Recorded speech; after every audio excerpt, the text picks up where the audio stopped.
Valentine's Day. Just another holiday invented for the money-grabbing rich to line their pockets whilst giving the rest of us a high-stress situation to navigate. See, that's how they get you. These commercial marketing people, they set an expectation and a standard of what spoiling your woman is supposed to be. All the bells and whistles, nothing affordable. That's the bar that's been set. And if you don't clear it like Javier Sotomayor, well, Christ, the consequences can be dire. I mean, who comes up with this, mate? Some little bloke in a nappy with a bow and arrow fucking shoots you with the bastard, and what's the trade-off? What, you got to spend all your paycheck on some bastard, and it's not even for life, mate. That's a myth. It's just until they're ready to get a fucking pay raise. See, Sheilas are like kids that you promise could get a toy from the shop. If they're expecting it and they don't get it, well, Christ, you better be prepared to have a bad bloody week. Oh, and if you both agree to, let's just have a quiet one. It's just about being together anyway. Let's save our money. Let's just take it easy this year. No stress. You double down, son, because that is an emotional landmine. And if you step on that bastard, you're gone, mate. Remember, if she says no, take it as a yes.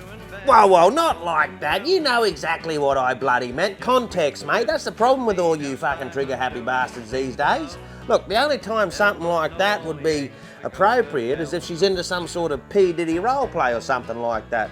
And even then, I'd probably draft up some paperwork, you know, get it in writing, because I tell you what, mate, these days, your cock, it's the most liable thing you've got. And in times of equality, let's be honest with ourselves here.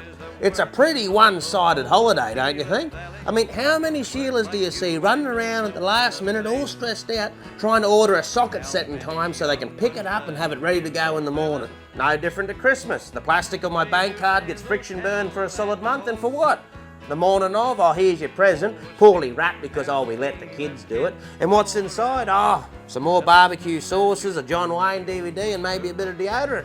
Fucking lovely. And why has it always got to be bloody champagne? I mean, champagne gives me the worst bloody indigestion, and it's a proper heady fucking hangover. I mean, why has that got to be the fancy drink? I mean, the fanciest drink I probably need is, I don't know, probably a couple Traveller Heavies, you know, just a good quality beer that supports utilising our beautiful country for recreation and enjoyment. And I've never understood lingerie. I mean, don't get me wrong, it looks bloody good. But you spend all this money to loosely cover up something I've seen a million times before. And for what? I mean, how long is it really going to stay on for? She disappears, she takes it out of the box, she puts it on, she comes out, you take a look, your cock gets hard, and then what? You rip the fucking thing off, probably break the fucking thing because, well, it's that fragile, like an old silky castanet that's been sitting in a mouldy fucking shed for 3 years. And I don't mean to sound like a cheap bastard. I mean, way back when, I used to be a romantic fella as well. I mean, you gotta do what you gotta do and bake the odd cake along the way. I get that. And don't get me wrong, I don't mind spoiling a woman from time to time. I mean, they're entitled to an orgasm here and there. But when time goes by and you get a bit older, you stop thinking with one head and start thinking more with the other. See, when life starts getting harder than your dick, that's when you got to be like, righto, leave the honeybird dead on the shelf and put some fuel in the fucking car. See, I can't wrap me head around these fellas that get heartbroken. I mean, my old girl Cheryl, she left me not long ago, and I tell you what, mate, I've gone from strength to fucking strength.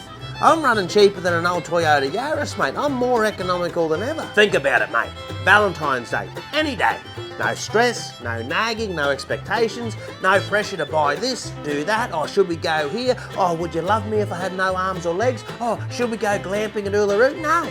Just all round more economical on the mind, body, and the soul. And as far as the other thing, mate, as me dog always says and shows me daily, you can always lick your own ball. Free as a bloody bird, mate, and soaring like an eagle. And you see, all fellas, they know deep down whether something's right or wrong for them, you know what I mean? But it all comes down to basic things like comfort zone, afraid of being lonely, abandonment, or, you know, the little fella below the navel that runs the show. But here's a simple trick, all right, to sort the good ones from the bad ones. Save you a lot of time. Bit of a true love test, all right? Before you do anything in life, have a frig, have a flog. And if you still want to see that person after that, well,